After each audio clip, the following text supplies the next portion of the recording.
हर हर महादेव श्री शिवाय नमस्तुभ्यम। शुक्र प्रदोष व्रत कथा। शुक्र प्रदोष की विधि सोम प्रदोष की भांति ही है। इस दिन सफेद वस्तुओं से देवता की पूजा करनी चाहिए तथा ब्राह्मणों को सफेद भोजन खीर आदि खिलाना चाहिए, जिससे शुक्र देवता प्रसन्न होते हैं एवं समस्त सुखों को प्रदान करते हैं, क्योंकि शुक्र भोगों एवं सुखों के स्वामी हैं।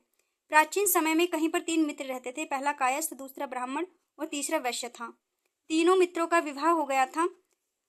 पहले 2 मित्रों की पत्नियां घर भी आ गई थी, किंतु तीसरे मित्र वैश्य का अभी गोना नहीं हुआ था, अतः उसकी पत्नी ससुराल में ही थी।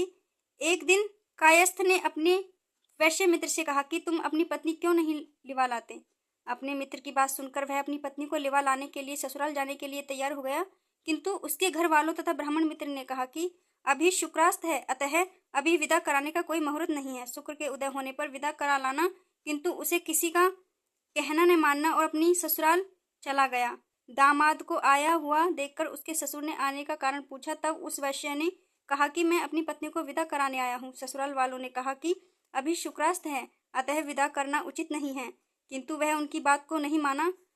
अंत में ससुराल वालों ने लाचार होकर अपनी पुत्री सहित उसे विदा कर दिया। रास्ते में घनघोर जंगल में रथ का पहिया टूट गया, जिससे रात को वहीं रुकना पड़ा और चोरों ने उनका समस्त धन लूट लिया। वह वैश्य को काफी चोटें भी पहुंचाई।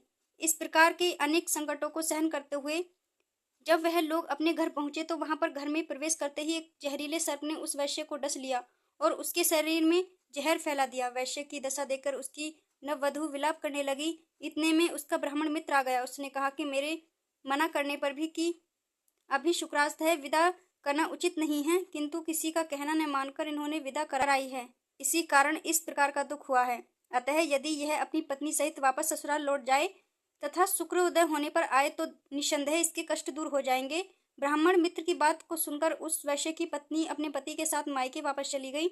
वहां जाते ही वैश्य का जहर उतर गया और उसे होश आ गया। सभी लोग अत्यधिक प्रसन्न हुए। शुक्र का उदय हुआ, तब वह वैश्य अपनी पत्नी को विदा करा के अपने घर आया और आनंद पूर्वक रहने लगा।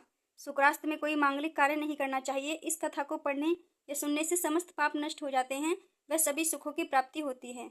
हर हर महादेव। श्री शिवाय नमस्तुभ्यम।